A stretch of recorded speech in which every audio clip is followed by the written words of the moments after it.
Alright, ladies and gentlemen, welcome to my first ever Dwarf Fortress tutorial. I've been playing this game for about 13 years now, on and off, in way back when, and it took me, to be honest, 4 attempts before I stuck with it. The fourth attempt, I reckon it took approximately 6 months before I was able to be comfortable with most aspects of the game, and probably a year before I was very comfortable with nearly every aspect of the game. And for a lot of people, the learning curve back then, or the learning curve's still there, but the accessibility now that the Steam release has hit, with the quality of life upgrades like mouse integration, graphics, and the menus, means it is now the time to play Dwarf Fortress. If you've ever heard of it or been curious about it, or you're watching all the hype now online, now's the time to play what is my favourite game ever made. And if I could only play one game for the rest of my life and I only had one choice, it would be Dwarf Fortress, because the sophistication and complexity behind the world generation and the colony simulating aspects of this game, and even the RPG elements when adventure mode comes out soon, the game just keeps on giving. So what are we going to learn in this video? It's going to be a lengthy video. I'm going to try and keep it to about 40 minutes, and I'm going to help you, or walk you through building your first fort with a bit more depth than is in the tutorial in the game. And I'm going to spend a little bit of time explaining some of the reasons why we would do things, or some of the things that you need to know, instead of just going press this button, put that there, so you actually understand why you would do something. And in a game like Dwarf Fortress, that is critical, because you can't just get away with placing things here and there without knowing a bit of the background. So that's where some of the length is going to come in. But this is my first tutorial, and like I said, I've been playing for a long time, but I've gotten a few friends into this game now, and they're asking me all kinds of questions, like from stuff like, what the fuck is a dwarf? To what am I supposed to be doing? How do I build a farm? Why do I keep losing my fort to never having enough alcohol, etc, etc.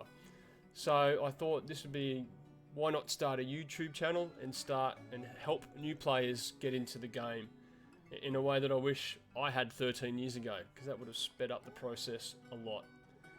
The motto of this game is losing is fun, and that's for a reason. You're going to lose a lot through the learning process or the learning curve, and to just unfortunate random events like a were-child migrating and then in the middle of your fortress turning into a were-elephant and tearing everyone to pieces. You will lose it to cooking all of your alcohol and your dwarves not being inebriated enough and having a tantrum and fighting with someone else, killing another dwarf, and thereby causing a tantrum spiral. You might even lose a fortress to a cat explosion, where your cats breed so much that you have FPS death and your computer grinds all the way to 2 frames per second. They're all classic ways to lose a fortress, amongst other things like digging too deep and entering hell and flooding your fortress with demons. But you know, that's a good aspiration. Let's go fight in hell, why not? So look, that's a good overview. I'll leave it at that. And what do we do next? I want you to download 2 mods before we do world generation. See this tab here? Create new world. Before you do that, go to the Steam workshop. You can't access it in the game, so exit the game and go to the Steam workshop and download the following mods. Audible Alerts by Trainzac. You can see in the top right there. Author Trainzac, version I think 1.3 is out now. And this will trigger alerts in-game, because there are no audible alerts, and this provides them so you don't find 10 minutes after the fact that half of your dwarves are dead due to a giant alligator attack, or your war dog has killed fighting a honey badger. So this just allows you to know what's going on using this mod, a little bit better than what's currently available in the game. And the next one is Clino Dev's Dry Mines No Aquifers mod. This is critical for new players, whilst aquifers is part of life, which is soggy sediment layers underneath, and you dig into them and your fort will start filling up. And for new players, that's just a frustration that you can do without. So I highly recommend you download or subscribe to Kleiner Dev's Dry Mines. And once you've subscribed, they will be installed into your mods folder. Don't have to do anything else. Once you've got those two from the Steam Workshop, come to this, load up Dwarf Fortress and come to Create New World. For the purposes of this video, we're going to make a small world just to speed up the process. And whilst there is a whole lot of information, this is a whole video in itself. What does all this do? And what can you do in detail mode to make a crazy looking world, or have more rivers, or have more volcanoes? That's irrelevant for the purposes of this video. So we'll go small, history length 100 years, medium all the way down here for civilization, sites, number of beast and savagery, and then a mineral occurrence will go everywhere. Then we'll go to the mods. Don't forget to go to the mods, because whilst we've loaded up the mods, we have to actually apply them to this world generation, and you'll have to do that for every world that you create. So you just click on this arrow here to bring it to the central element of what is loaded for a vanilla world, and the dry mines, and we're done. And now we can go to create world. Whilst we wait for that to load up, I'll pause here and we'll get back to the video once it's done.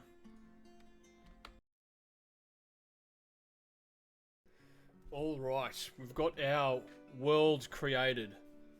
This one is called Alumon, the Windy Realms. How appropriate for me. Great world. And we can now WASD around here to have a look at what we've created.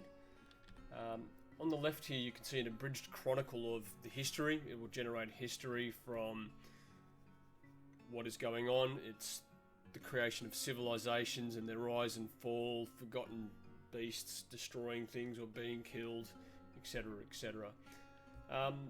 If you don't like the look of your world for some reason, you don't like too many mountains, whatever reason, you can go keep world and return to main menu, create another one. For our case here, we're just going to go play now. And now it is saving the history and everything that you've generated in the world, and it brings you to this menu. Now, we're going to go to the Fortress tab, but quickly, Adventurer mode is when that is released. That is the RPGs, where you can be a individual and run around the world you created in an RPG kind of environment. Legends allows you to read the history in detail about what's created in that world. For Dwarf Fortress, we want to build a fortress and we want to start digging in the dirt. Let's do that. That went quick. What you saw then was the months of the year in geological vernacular. Granite and hematite, etc. instead of January, February, March, April, May.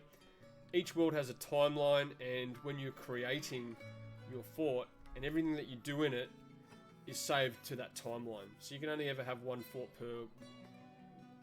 active fort per world, and you literally create your own history in that world. So if you come back once Adventurer mode is released, you can go visit the forts that you have made, that have died or you've abandoned, and they'll still exist. They'll still keep being created in the background. For this purpose, we're going to skip the tutorial. You're on your own. Thanks very much.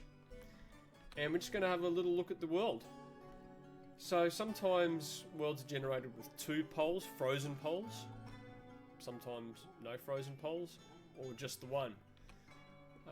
This impacts the temperature gradient across the world, and that is important for things like rivers freezing in winter and stuff like that. And you know, trying to start in a freezing biome is difficult for a beginner. If you've got 2 frozen biomes, 2 frozen poles, then the area that you want to be inhabiting for a beginner fort is somewhere in the middle. If you've only got 1 pole, then somewhere towards the other end is where you're going to be looking for the right temperature. We're talking about temperature gradient. We're looking for something that's warm or hot so our rivers don't freeze. For a beginning fort, freezing water can impact you by... I use rivers for passive defense, and if it freezes, then everyone can, a goblin horde can charge across the frozen river and straight into your fort. That's a main example for why I like to go warm to hot biomes. But also water freezing, you might be needing water for some reason and it's all frozen, and it's just a friction point that you can avoid early on for your fort. So let's do that. Now to zoom in, you just left click on an area. We want to look for a river, and we want something that's heavily wooded. Here we go, over here. Temperate broadleaf forest. Now if you want to know the information about what is in an area, look on the right side of the screen. You can see here, this is called the Cunning Forest in the land of Wheeling. It's temperate broadleaf forest. Temperature, what type or how many trees, it's heavily forested, which is great. If you go to something like this shrubland over here, you can see the other vegetation is moderate, and it's a woodland rather than heavily forested. And for a beginning fort, we want access to water, we want it to be warm, and we want lots of trees and lots of plants. It just makes it easier for you to keep your fort going, and you're going to be using a lot of wood. As you get more advanced, you can find wood in the caverns below your fort, but you have to dig down, and there's dangers in there. So having a lot of trees in the overworld is great. What other things do we need to know? Well, we need to farm. And farming, we need sand, clay, or soil. You don't need to have all of them in this plate. This is why I go around rivers and forests for a beginning fort, because there's lots of areas to farm. If we go over to these mountains here over to the left, you can see I've got all the heavy metals, iron, gold, silver, platinum, etc. But I've got no dirt. So for a beginning fort, it's going to be really hard to farm here if you don't know what you're doing. So let's find a wooded area with sand, clay, very deep soil. The last thing we want to know is, does it have fluxstone? What the heck is fluxstone? Fluxstone is a fancy word for materials that you can use to make steel. Flux and iron combined makes pig iron, and then you turn pig iron into steel. That's a video for later, but having fluxstone there means you don't have to import it, and aiming for steel tier weapons and armor for your army when you get to that point in your fort is a good tier to strive for. It's better than iron, and have fluxstone. Great. What else we got? We've got neighbours, we've got elves, humans, and goblins. They're the main ones. It'll never say dwarves. They'll always come because you're part of the Dwarven Empire. But it tells you where the elves are, where the humans are, and goblins. And if you're at war with any of them, goblins are always hostile. And if you come across these red areas, this is inhabited space and you cannot make a fort. Last thing is rivers come in 5 different types. You have brooks, which are rivers that you can walk across. You have streams.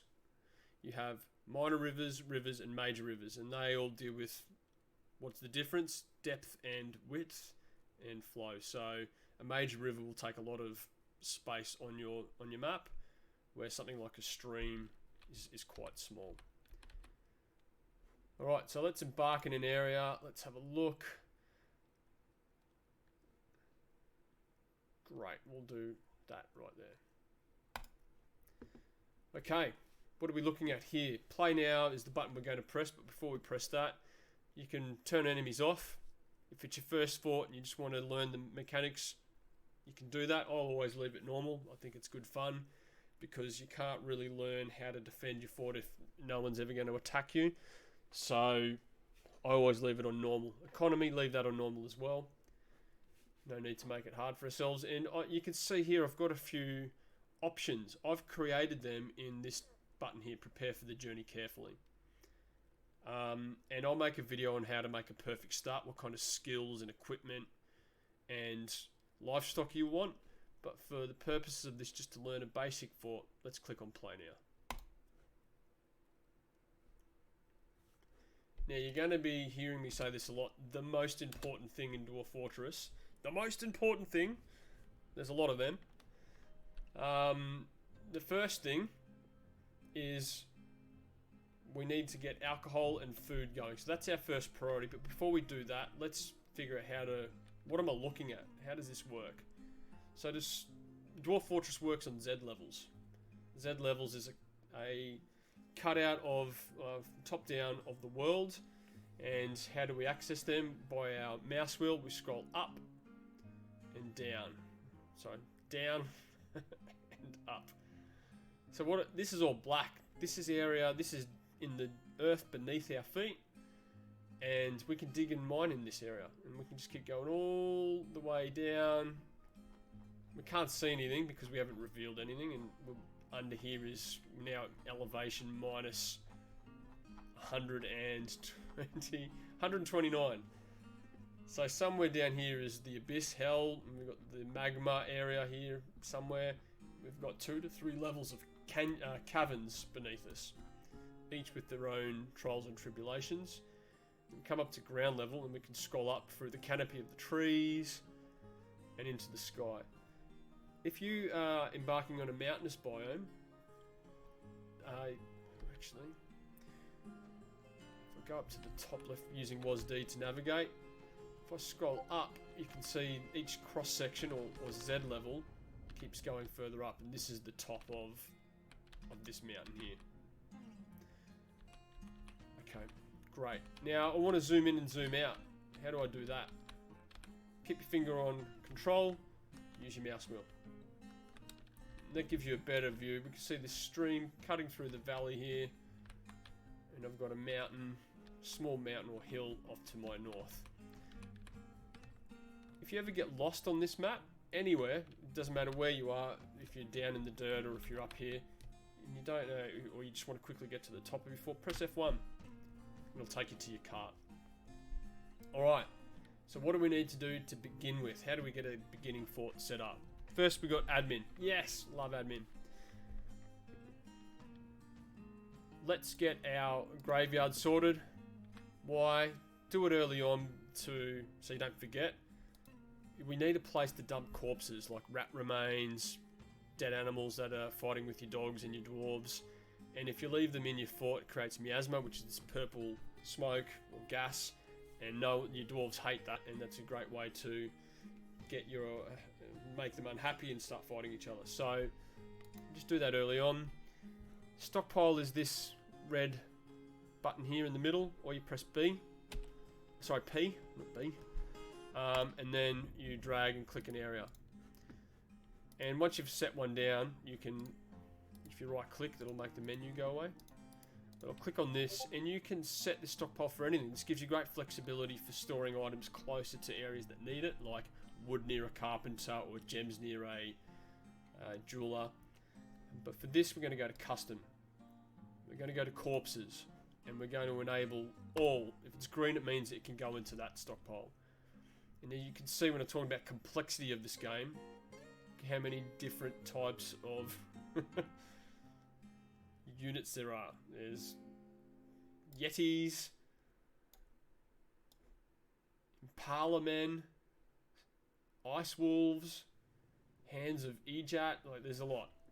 We also want to go to refuse, and we want to enable all of them here in the middle, except bones and shells. So we click on bones and go over to the right here, and we don't want any of them to go in there. We don't want any of the shells. Why don't we want bones and shells to be stored here? Because we want them stored in the fort, because they're used as a crafting material, and there's nothing worse than a possessed dwarf trying to get access to a bone and a shell and having to run out in the middle of a goblin siege to get to them. So keep them in your fort, and we'll set that up in another stockpile. So disable those. Great, that's sorted. And now we can go down here. Last bit of admin is let's get our animals into a pen. So how do we do that? The zone area, press Z or this little green icon with the dwarf's face. And you can see the amount of different types of zones. This gives us great flexibility in where we want our dwarves to be, where we want them to eat, what is an office, what is a bedroom, etc. For this purpose, we want pen and pasture. Now we're going to dig down somewhere in here, so we'll keep them close. We'll do this, and we want the rabbit with the plus button after we've laid it down, so we can allocate animals to the pens. Put my dogs in there. I'll move them later. And we'll go horses, water, buffalo, billy goat, horse foal. I'll leave my cats out.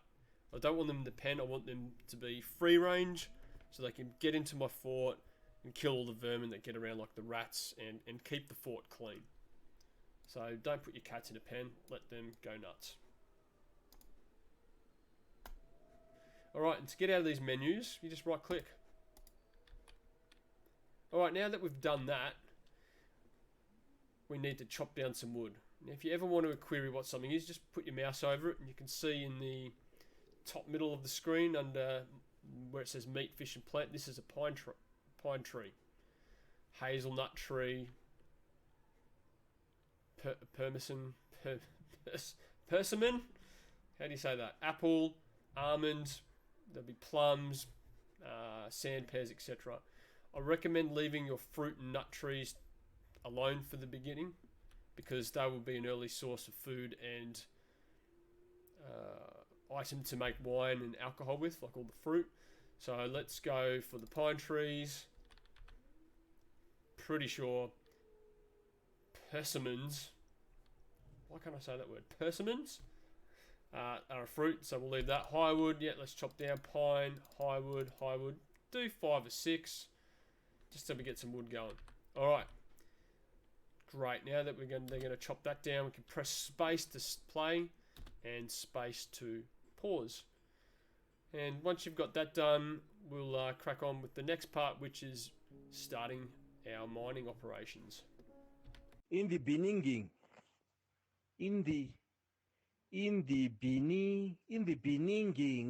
Okay, mining operations. Let's start building our fort. What do we need to do to get this fort up and running? First things first, we need to strike the earth. Let's do it. And we need to dig a stairwell. Now, if I just make a stairwell here on the surface, it's not going to work. You can see I'll get an error message on the top left there. Stair mining must span multiple elevations. So I need to go down a few Z levels. And I want to get underneath the water table, because if I build directly underneath the water, or I'll just go over here, if I start digging over here and I hit any of these edges, I'll flood my fort.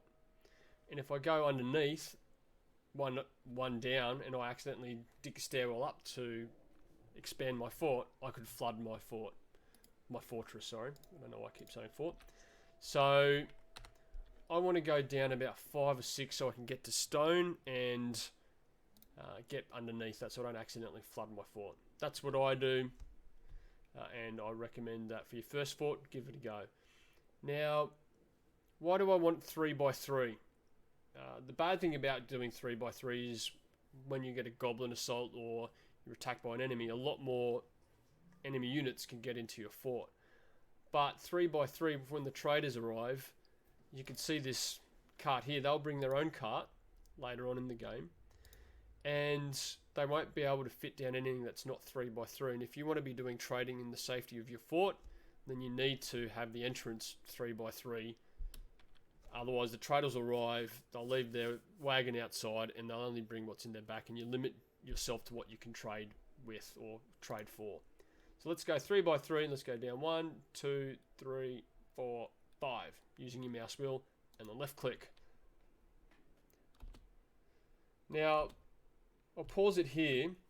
You'll start off with 1 dwarf able to mine, and I want to speed it up. You'll start with 2 pickaxes. So how do I get more people mining? Let's go to the labor menu down here in the bottom left, the hammer.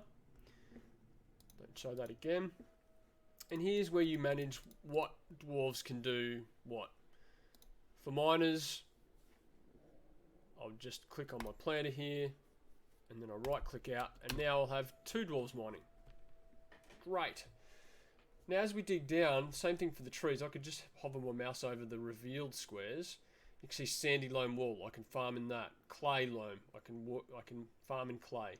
Yellow sand, I can farm in sand. More loam.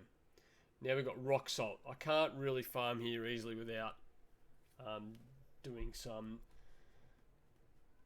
special things, but I've got plenty of levels here that I can farm in.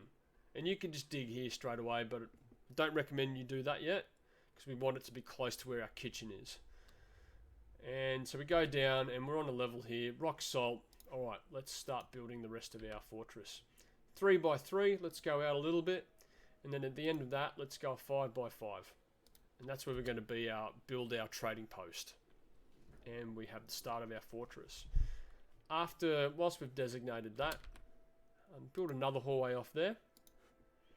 And I want you to build, let's go a bit further,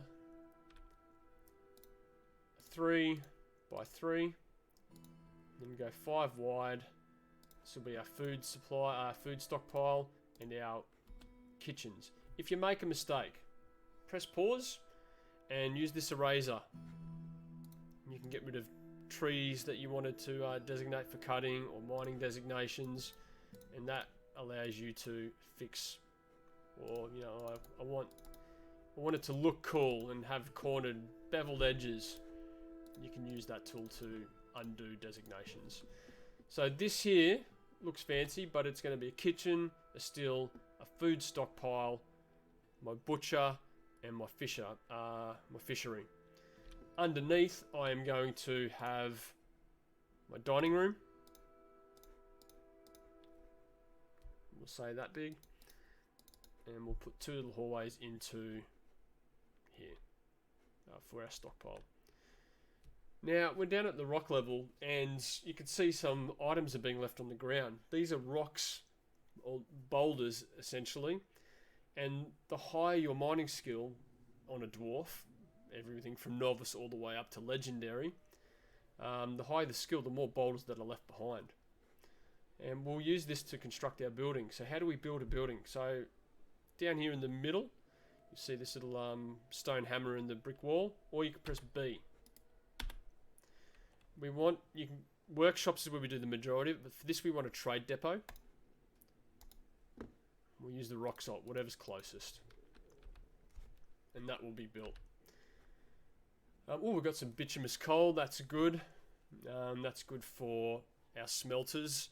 We've turned that into coke for our smelters to use as fuel for smelting iron and metal objects. But we also want to now build the most important thing is our still. You'll never see a building built so quickly. So all of our cooking stuff is, not intuitively, under the farming tab. And you can see over here still, or press L, and we'll make it out of rock salt. And let's do it again using the your short keys, the quick keys. B, O for workshops, F for farming, and then intuitively K for kitchen. Or you just click on it and rock salt. We'll build our kitchen. Still's up, already going. How good is that?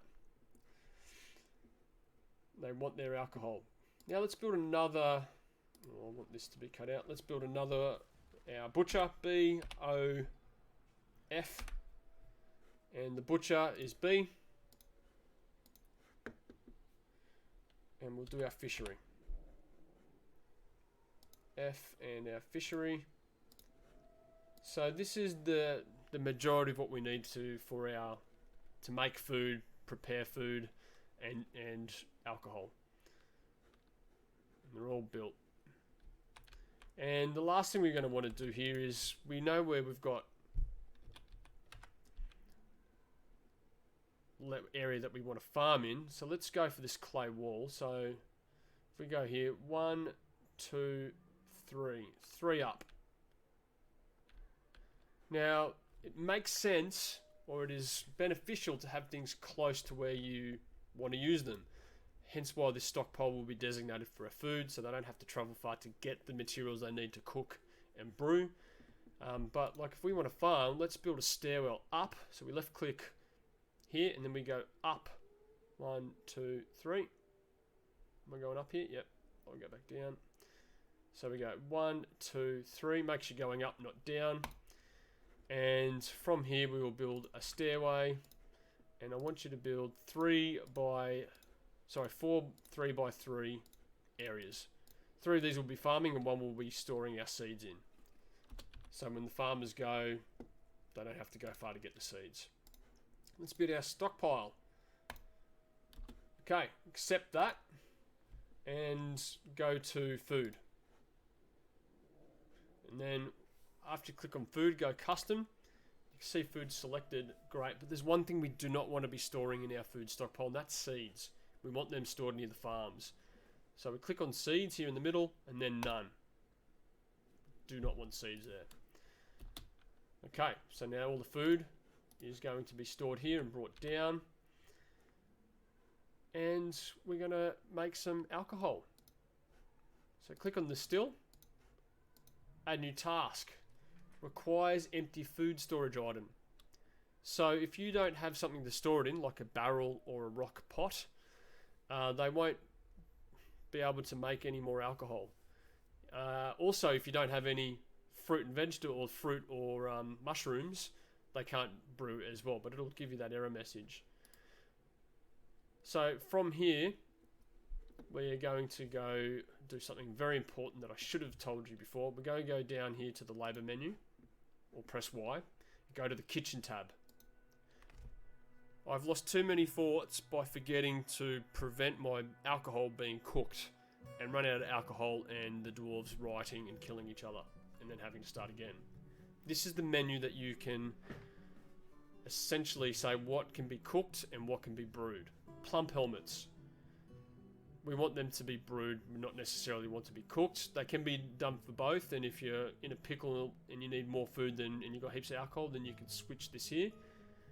But this here is like a cup or a plate with steaming food coming out of it. So this allows it to be cooked. If we make it red, it will not be cooked. And we'll allow it to be brewed. Seeds, we don't want them to be cooked. Drinks, we do not want them to be cooked. We just want them to be drunk. And that's a good way to start a tantrum spiral, by having no alcohol. And this is all food. And you need to come in here semi-regularly, because when you get new items, so like let's say spring, autumn happens and all the fruit starts to fall, and you then get apples and plums, they'll start showing up in here, and you need to go through each one again and activate their permissions. But this will just prevent the alcohol that you do have and the plump helmets from being cooked. Great. Alright, so we'll scroll up here. Let's get our farms going before we then work on other things.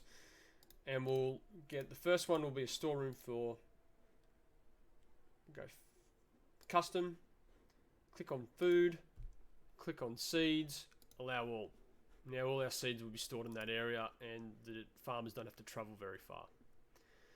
Now we need to build our farm plot, so build menu, they're in the workshops under farming, farm plot. And now make 3 3x3 spaces.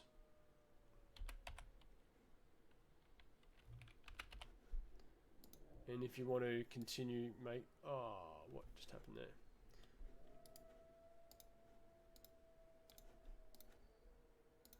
There we go. So fill the other 3 farm plots, and they'll be created. Now we need to tell each farm plot each farmer what to plant in each season. Spring, for the first one, let's just go spring, summer, autumn, and winter. Everything plump helmets. Autumn, plump helmets. Winter, plump helmets. They're your staple. They'll keep you going. And then the next one, we'll go dimple cups.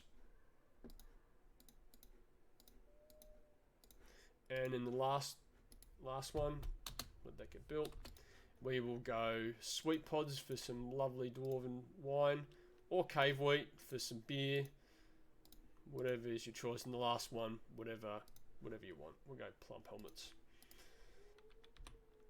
Okay, great. Well, we want to cook food, and we can see at the top here this little squiggly line. It means roughly about 70 food, roughly about 50 drinks, etc., etc. And we won't get better fidelity until we get a manager and a bookkeeper in here, keeping track of their records. But we'll add a new task, prepare easy meal. And what does this mean? So easy meal, fine meal, and lavish meal.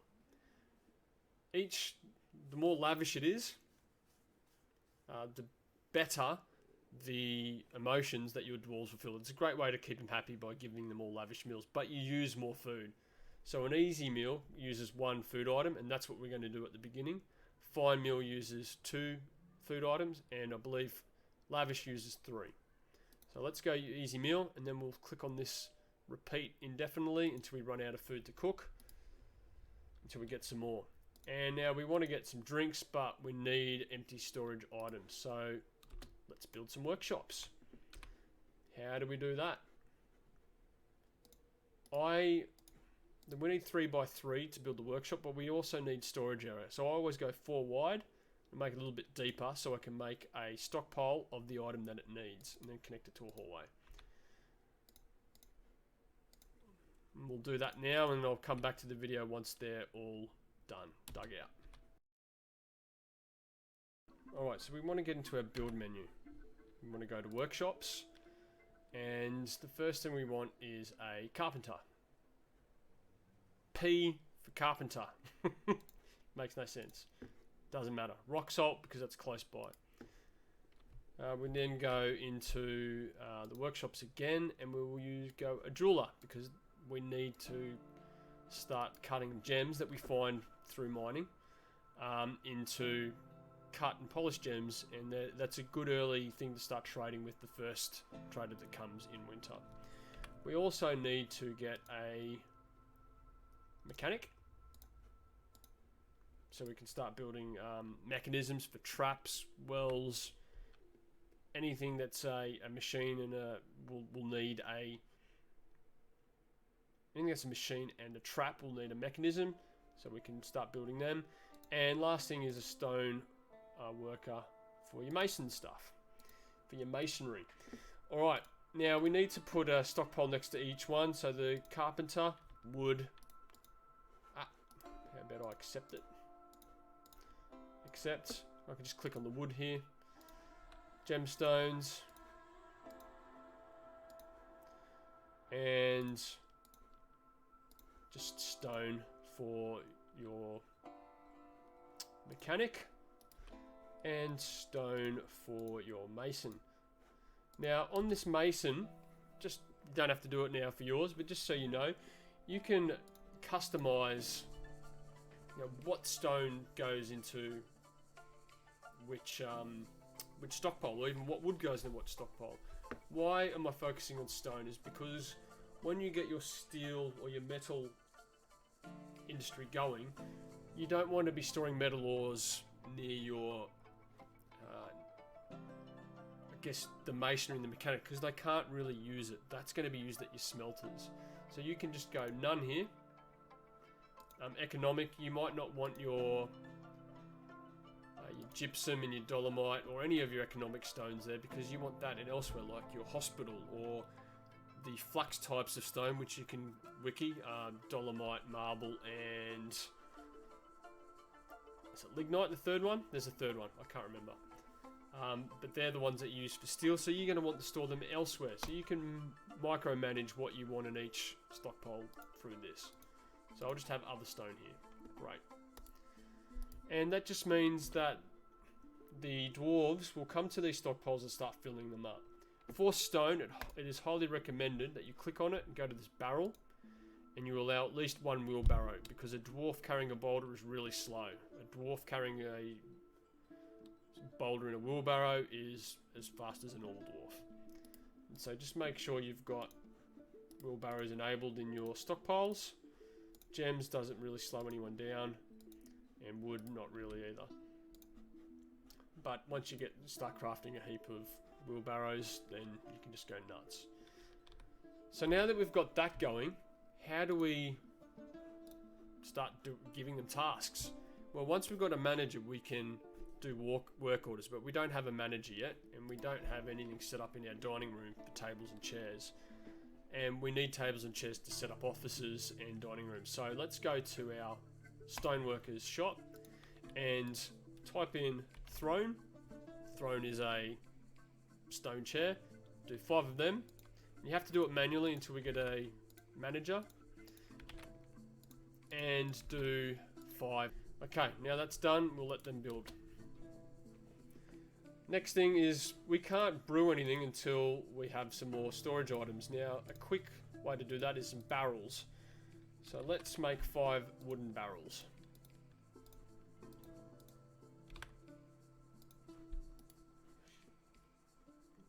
And if you found gems in your, you can see here in the wall, over here near the fishery, we can see Sardonyx cluster. Anything that you find will be taken to this workshop, and then you can just go cut gems and repeat. If it just disappears, it means there is no gemstones that can be cut. And so whilst we're waiting for them to be built, let's expand over here for the final phase of our fortress. And now that we've got the barrels done, we can go add new task, extract or brew drink from plant, and repeat until we run out of either food items to brew or storage items. First thing we want to do over here is build a 3x3 or two 3x3 offices. You can do one, and I just do two in case we have to split some of the noble rolls up. And what the fuck is a noble roll? Okay. Press N. Get rid of that. So currently our expedition leader is up here, but we need a broker and a bookkeeper and a manager. The manager is the guy who does our work orders. And we want someone with organisation skill, adequate organiser. So expedition leader will fit that. We want a bookkeeper. We've got a proficient record keeper here. Now the higher the skill, the more accurate your stock's going to be. And we can also modify, you can see here, numbers of the, stock amount display. What kind of precision do you want? So we go to 5, all accounts accurate. And you might not have enough skill to do that, but as they level up their skill by doing bookkeeping, it'll get better and better. So we always leave that on 5, and that's set at that as a default. And then we want a broker. Now there's lots of different skills. There's like, I don't know exactly, let's say 100 different skills, and they all do different things. And when you're trading, someone who is a good negotiator and a persuader is good at convincing the other party of giving you better prices. But if you don't have someone who can appraise, you don't know, you don't have a good idea of what they're worth. So they kind of all go hand in hand, and unfortunately this is split up over 2, and we'll put it with the expedition leader because he's got most of the skills that we need. Okay, so there we've got 2 nobles, one that's split over 3 different roles, and we've got the bookkeeper. So they each need an office. We can right click out of that, and we'll let this dig out. And once that's dug out, I will resume the video. Okay, our offices are dug out. Now we need to furnish them. Over here I've built some bedrooms, and we'll talk about that in a second. Okay, so we need to go B for build, or that little icon here, F for furniture, or click on furniture, and we need to get a table. Now, if we left click this tick over here, I highly recommend that when you're trying to place 10 beds in a row, or 20 beds in a row, or whatever, because it allows you to do this. Click, rock salt tables, 1. I'll put a table over here, and then I'm going to put 3, that's why we put 5, here in our small dining hall. Right click, and then we want to do the same thing for throne. So B, F for furniture, we'll just click on it, and then chair. Chairs are wooden, thrones are made out of rock. See? So they're under chairs. And we'll put them next to each table. And then the last thing we need to do is we need to set up some zones. So press Z, or the green icon at the bottom, and we need an office. So we go 1 here. Oh. Accept, and this dwarf with the plus sign here, we want to add the expedition leader. So that's his office to do his thing, and then we want to set up another one for our bookkeeper. Accept, add the dwarf, bookkeeper. Now noble positions need offices, and depending on what noble position, the bigger and the more opulent. So we'll leave that. And then the last zone we want to do is a meeting area or a dining hall. And we'll just do the dining hall for here and accept that. And so now we know how to, the dwarves will know that's where they're going to eat. We'll talk about how to set this up as a tavern in another video. But for now, that is satisfactory. Oh, brew drink from plant. We must be getting some fruit from up top, or some plants, which reminds me, let's press F1. Up the top here, zones, gather fruit. Now that will just gather from an area, and let's just find an area that's got lots of fruit trees. Apple, apple, apple, hazel, almond. Okay, so to pick fruit you need a step ladder, which you will embark with one. So we can just go gather fruit, just pick a wide area. Don't need to be that big if you've got a good concentration, and that will pick all the fruit from that area. Now in this option you've got three options. You can gather fruit from the trees at the top, that's where you need a step ladder. You can gather vegetables from shrubs in the zone like lettuce, etc. And come autumn, when the fruit starts dropping onto the floor, it'll pick fruit off the ground. That's all good stuff for brewing, but we need to go back to the kitchen to see what we've got.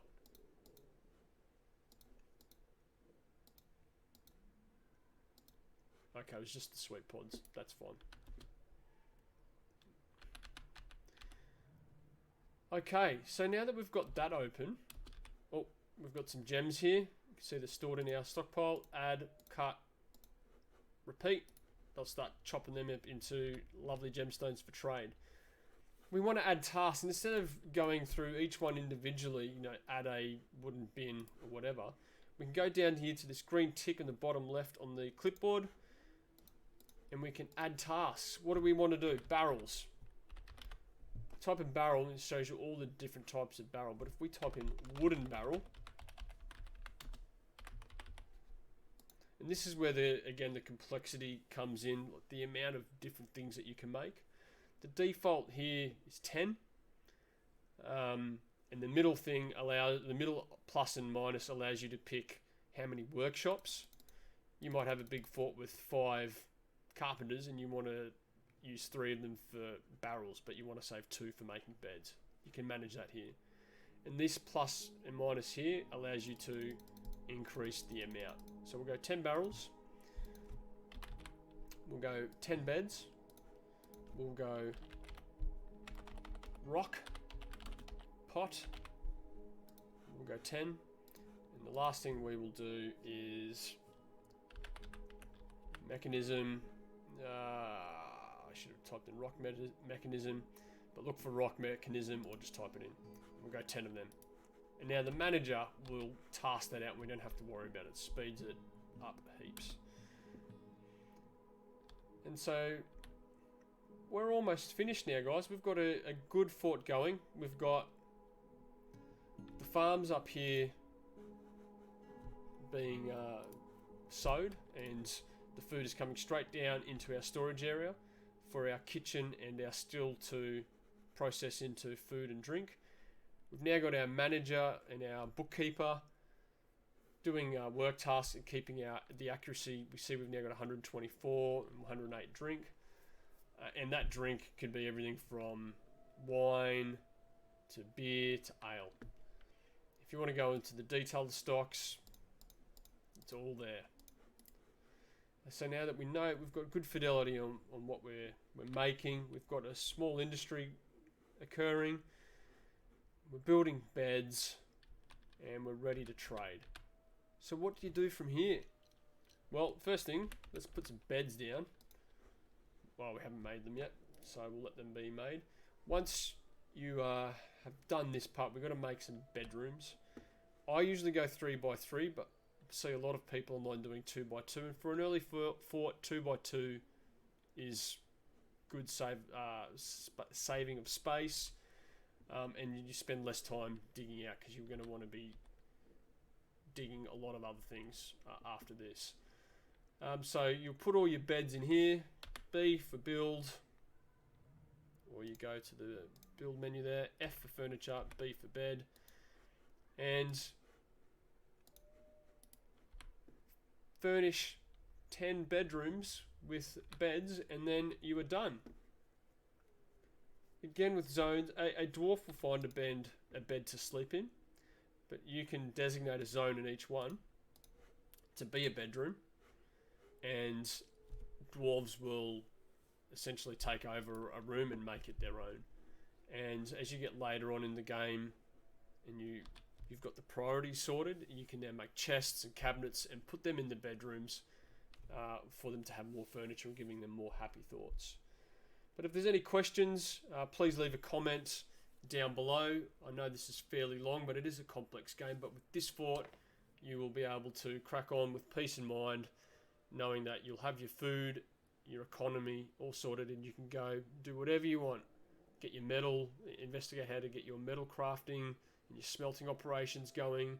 You'll get immigrants, work on your defenses, build traps, build a tavern, and all those things can be found in videos online, and I'll be making a whole heap of them over the next few weeks. So I hope you enjoyed, and this has kept you out of trouble.